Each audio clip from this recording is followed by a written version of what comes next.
I'm sorry. How can you not smile at an AJ Allmendinger win? I won't be honest. AJ winning, I was at a win of his in 2021 at Indianapolis. And I got to say, that is one of the most fun experiences I've ever had watching somebody go and get a win. But welcome, everybody, into this stream. I got to say, all the talk about the Roval schedule, all that stuff, out the window for this one. Looked like a lot of people had a lot of fun with that one, at least from what you guys are saying out there in the chat. Yes, the beard will be coming back for the end of the year. How about that? A little scruff on me. But let's talk about both the playoffs and the 2023 Bank of America Roval 400. There were 109 laps in this race, 6 leaders, 7 lead changes, 7 cautions for 3 hours, 5 minutes, 55 seconds. Before we get into any of it, I managed to actually get everything ready to go before the stream this time. So the playoff standings as we run, we have 4 in, 4 out at the moment, obviously, with the round of 8. Going into the round of 8, as I see Bubba and MJ talking after the race there in the post-race interview. But looking at it here, William Byron is up by 20 points as the number 1 seed. Then you have Martin Truex Jr. plus 15, Denny Hamlin plus 11, then Kyle Larson plus 3. Those are the 4 that at the moment are in for the championship for going into the round of 8. The 4 sitting on the outside looking in are Chris Buescher in 5th, minus 3. Then you got Tyler Reddick, minus 8. Christopher Bell. I don't know why I was saying William Byron. I think I was reading it on the script here. Yeah, I have the script. Christopher Bell, minus 8. And Ryan Blaney, minus 10. Leaving Ross Chastain, Brad Keselowski, Kyle Busch, and Bubba Wallace out of the round of 8. Before we get into any of those super chats, though, let's look at the finishing order of this race. AJ Allmendinger scores the victory today over William Byron, who put on a admirable charge at the end of this race. Then you got Kyle Busch, Ty Gibbs, and Joey Logano, your top 5. Tyler Reddick comes home 6th. Then 7th is Chris Buescher, Alex Bowman 8th. Chase Elliott 9th, and Ross Chastain rounding out the top 10. After that, you got Ryan Preece in 11th. 12th is Ryan Blaney. 13th, Kyle Larson. Austin Dillon finishing 14th today over Christopher Bell in 15th. 16th, Bubba Wallace. 17th is Corey LaJoie. Brad Keselowski in 18th. Kevin Harvick 19th. I'll be honest, I forgot Kevin Harvick existed today because you never heard anything about him. Then you got Martin Truex Jr. rounding out the top 20. Might have got stage points today, but another dismal run in this playoff.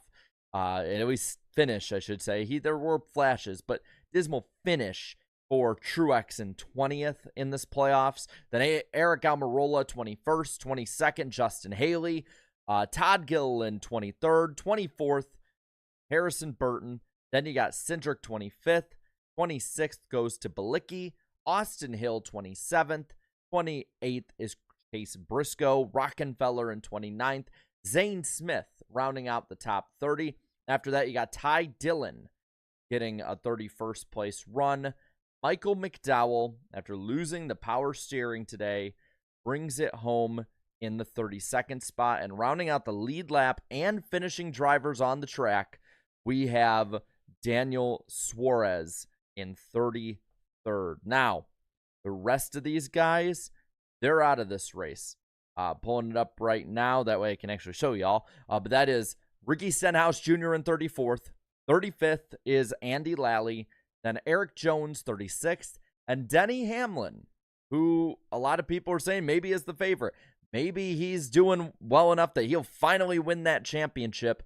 Comes home 37th, last position. We're going to put those results up top, and I'll remind you also to tune into Eric Estep's channel. We'll preview the round of 8 and talk about what we're going to talk about here, but maybe in different opinions than mine. Definitely be sure to check it out, NASCAR Wiki Podcast. Like the stream also, and subscribe if you're new. We're going to do this for the rest of the year. There we go. Results up top. I probably spelled something wrong, so let me know in the chat. Really quick, I want to thank a lot of you who have left super chats and become a member. Thank you, Tyler McGonigal, for both a super chat for 5 and being a member for 3 months. William Byron with an average finish of 1.66. I believe that's in the playoffs, right? Or is that in the round of 12? Either way, William Byron, red hot right now. And then also, I just saw something in the chat. Pity about the Avenged Sevenfold concert. I'm sorry about to hear that, Steve-O. But Tyler, thank you for the 5 as well, for saying, can't wait to go to this race next year. Byron was so close. Feel great for AJ, but damn, not taking anything away from AJ, though. Happy for him. He deserves it. And the local news is on my phone. I watch, every now and then, I actually do watch the local news. I will admit it. But not today. Then Nicholas, thank you for being a member for 4 months, saying, looked like Ricky burnt his pizza rolls. Yes, he did. Scary incident until he got out of the car. I was surprised it took him so long to get out. There is a lot of stuff to unhook, though. Gonna be interested to see what caused that. I'll read a couple more, and then we're gonna get into stage 1 here. Nick, thank you for the 5. Shout out to the booth. Despite not having Junior, they were awesome today. Definitely didn't miss a beat. Yeah, I thought they were really good today. I think Dale Jr. said he got a fever or something, and it finally broke this morning. It sucks. I mean, last night, letting anyone know who was there, thank you for coming. And anyone who watched on Racing America, but I got to be on pit road for the Nashville Fairgrounds. And I really didn't tell too many people this, but I actually had a stomach flu today. And I just was like, we're going to do it. We'll do it live. So awesome seeing so many of you guys out there. And I can't thank them enough. And I hope to do it again. That's why we weren't live yesterday. Good reason. And I cannot wait to be out at the fairgrounds again. But last super chat before we go into it. From Hunter Dasso for 5, saying, hearing AJ's post-race interview and see him go up into the crowd brought a smile to my face. Also great to see Larson survive the round of 12. We will talk about that, but how can you not love an AJ Allmendinger? It's so fun, and colleague too. They just make it so fun to watch them win. You can't dislike it. By the way, click that like button. Let's get to 100 likes as we go into stage 1. At the moment, starting off, Reddick was on the pole, and then you had Larson starting from the rear. So automatically you have different playoff implications starting up. Reddick would get the lead early over Christopher Bell, last year's winner. And early on, you see the price being paid, or at least the issues that could happen with starting in the back. On lap 5, Eric Jones would spin right in front of Kyle Larson. Luckily for Larson, and I believe Martin Truex was back there as well. Though Truex has been back for a majority of the playoffs so far. But they were able to avoid, were able to keep their races going. So no harm, no foul. That same lap, we have Stenhouse. I believe he got into the wall or got into somebody, but kind of, I don't know if he broke a toe link or he damaged it, but he lost 2 laps. He would regain them and then lose a whole lot more than 2 laps after. But really, for the most part, the big thing to talk about in stage 1, because I will say stage 1 is probably the most boring, dull part of the race, was the fact that there was kind of pitting strategies going on. You had the 2 Penske guys, Cindric and Blaney, pitting at first. Keselowski on lap 20 would have to do a pass-through, I believe, for missing the front chicane. But with that, though, the pitting really was just among those who were going to flip the stages, who was going for the win versus stage points. And stage 1 would end with Tyler Reddick getting the win and an extra playoff point in the process. After that, you had Bubba Wallace in 2nd, Ross Chastain 3rd, 4th was Truex, then Bell in 5th, 6th was Suarez, Elliott 7th, Kyle Busch 8th, Gibbs in 9th, and AJ Allmendinger finishing 10th in the first stage. Bring it on over to stage 2, and you got to restart with Bell clearing for the lead. Chase Elliott up to 2nd. Elliott looked to have a fast enough car, but ultimately, when we'll talk about it a little bit later, some bad luck struck the 9 team. A common theme this year, and it pretty much took him out of contention to win. You had to have a pretty much flawless race to make it happen. Really quick, before we keep going, I do want to ask a poll. And we'll give 3 options for this poll as well. So I'm going to ask you, which Charlotte do you prefer? And we're going to go oval, Roval, and change every other year. Let me know what you think, what configuration I should say of Charlotte, and we'll go from there, because there's a lot of talk about it. If I can spell configuration. There's a lot of talk about it this week, so let's put the poll out right now, and we'll keep on rolling. So we talked about it. Elliott now in second behind Bell on lap 36. Elliott would take the lead from Christopher Bell, reassuming his spot on the throne at the Roval. This is Elliott's playground. You have to beat him, or something has to happen to him for you to win, and it was very similar today. On lap 43, we had Ryan Blaney go into the pits. He was struggling. He had the oldest tires because of early pitting in stage 1, and due to that, he would just be shuffled back. I believe he recovered to a 12th place finish. With that, though, the next caution would come out on lap 48 for Josh Bilicki, and this is where we had the deal that pretty much took Elliott out of contention to nab the win. With that, we had Elliott almost onto the pits, and if he had done this, I think he scores the win today. But last second, when the caution comes out, he avoids going on pit road, getting the same penalty that Kevin Harvick had got at Darlington earlier this year, and he's able to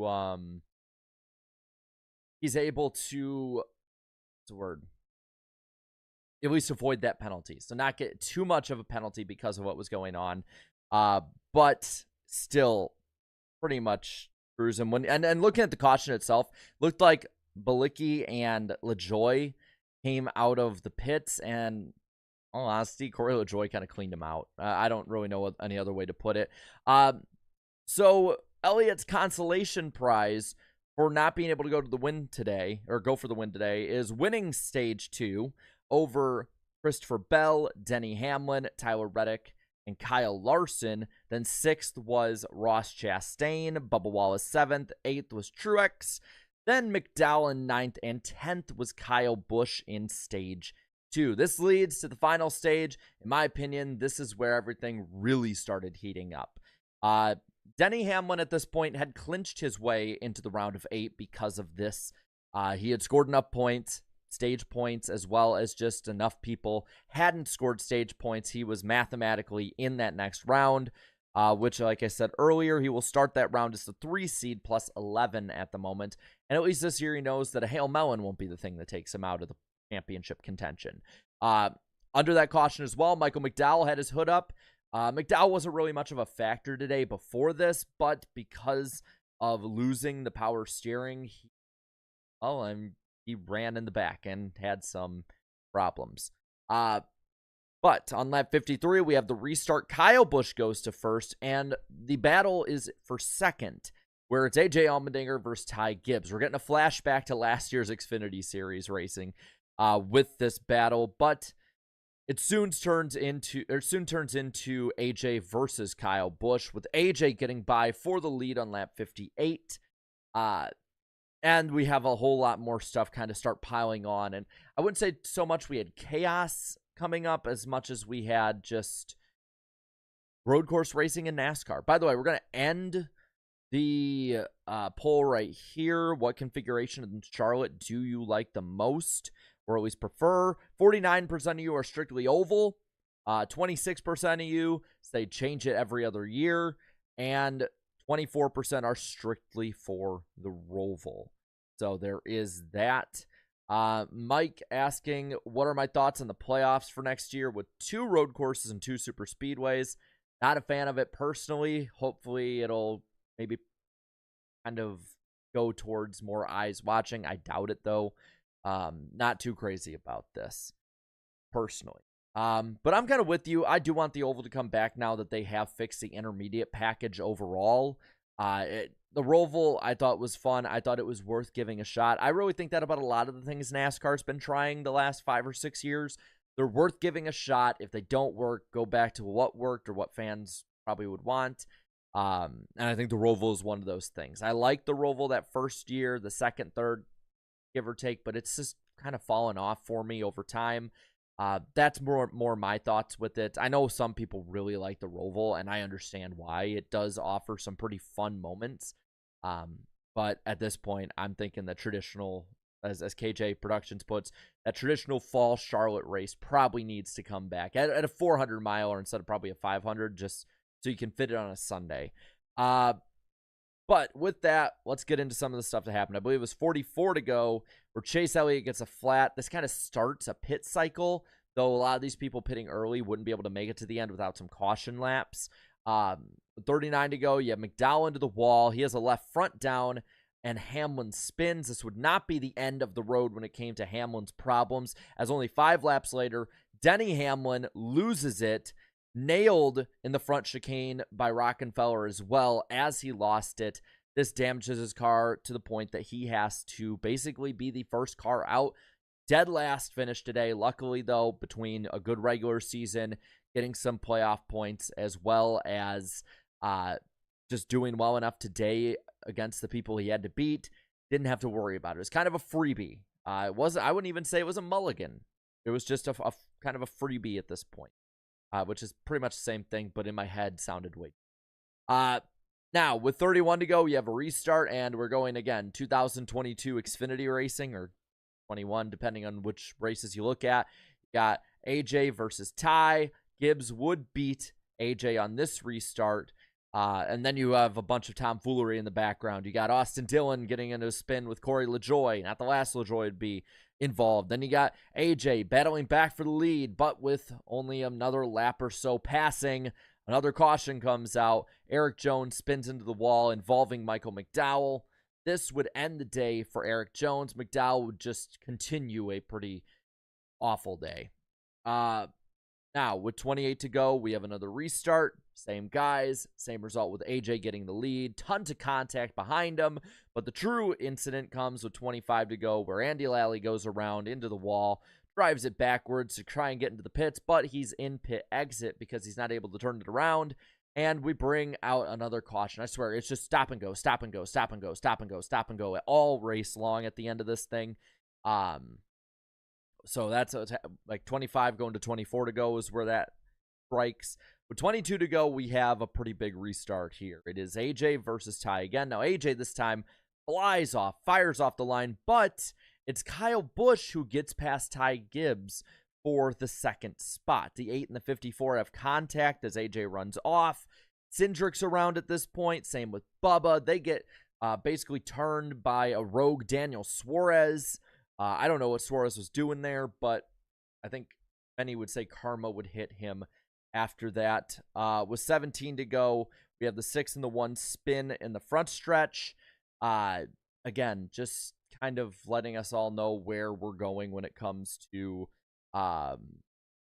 the end of their playoff lives. Now, Suarez would spin a lap later off of what would... They kept calling it NASCAR 1. We're racing NASCAR, a NASCAR track and a NASCAR configuration with NASCAR. We don't need to call it NASCAR 1. Just call it Oval 1.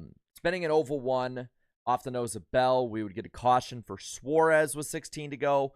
Pretty much everyone that's a factor in this race stays out towards the front. And with 13 to go, we have another restart. Again, AJ first, Kyle Busch second. And this is where we would have Stenhouse catching on fire, bringing out, I believe, the final caution, if not one of. At least my notes say it's the final one, but I could have gotten that wrong. Leaving a 10-lap restart and shootout between Allmendinger and Busch. Busch spins the tires, though, opening the door for William Byron, again, who puts himself in a position to win. Something we had not seen of Byron before this year. Something that he's gotten better at as the year goes on, and Byron is looking for, I believe, win number 7 on 2023. And he closes in on AJ. He pressures him, but AJ is able to be calm behind the wheel, able to basically just do just enough to stay out ahead of Byron. Gets the win, eliminating Chastain, Brad Keselowski, Kyle Busch, Bubba Wallace from the playoffs. I saw a note on it. I did not confirm whether or not just yet because I don't follow the owner's title, but I believe Chase Elliott's 9 team did get to the next round of the owner's title. But with that, you got AJ Allmendinger, a non-playoff guy, getting Call League a win, getting out into the crowd at that.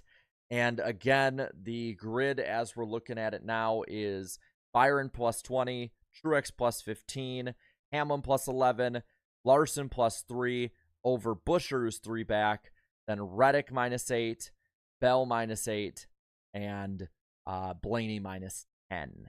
Now, let's finish up really quick, unless we got anything else on it. Let's look at these final super chats, and we will call it a night, and I'll let you all get back to your night. Twin Spinner for 5 says AJ cutting onions on the front stretch making me cry. I do love, again, an AJ Allmendinger win. It's always fun. Tyler, thank you for the 5. Matt Colleague and I both have roots in Greater Akron, so I can finally, as a NASCAR fan, say hashtag Ohio against the world. So happy for AJ too. And Matt Colleague and all the guys from Colleague are such cool people. Marky Mark for 5. Busch had some great moments today. I was rooting for him on those restarts. Sadly, playoff run. ... Killed. By the way, let's get those likes up to 100. We're like 23 away, so let's get those likes up. I appreciate all the support. I appreciate the member chat coming in. We'll read that in a moment, but I want to thank you for that. And anyone who subscribed, again, we'll be doing stuff all week. It's going to be a lot of fun. NASCAR Weekly Podcast, also this Wednesday on Eric E. Steps channel. Going to be a lot of fun. Fun week ahead. We got, I believe, Vegas coming up, and Vegas has offered some pretty good racing the past few years. More than the past few years, honestly. Beeb, thank you for the 2. Gather round. The yearly Hamlin choke has begun. Except he choke. Fred Dog 81. Oh, wait. Oh, you're talking about the next round. Okay, yeah, he still might choke. Fred Dog 81 for 5. Pulls pin. I'm not saying Dale Jr. is bad. Needs to be broadcast. But the broadcast team was pretty fun. A pretty fun one to listen to in today's race. Throws grenade. I do admit something definitely was missing with Junior not there, but they did do pretty well. You can tell these guys have chemistry. They've been doing it together now for going on 10 years as of next year, I think. So, and then Tyler McGonigal for 2. Wait, Junior wasn't in the broadcast. Didn't realize.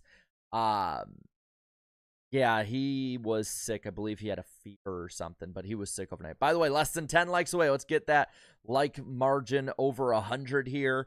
Isaac, thank you for 2. MTJ has been farting his way through the playoffs. That's a way to put it.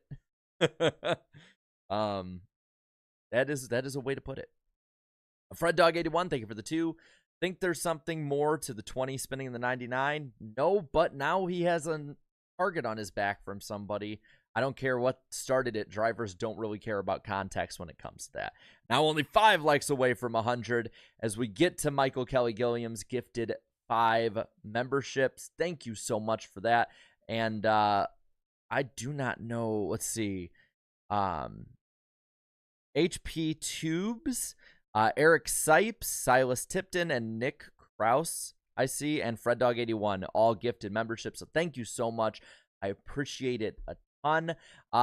Sorry that we didn't have too long a stream today. I thought it was a decent race. It was definitely better than the other road courses, and I'm actually kind of looking forward to some in the future. But y'all, I think we are through. Thank you guys so much for watching, and y'all have a good one, and yeah, have a good week. I'll see you later this week. All right, later, y'all.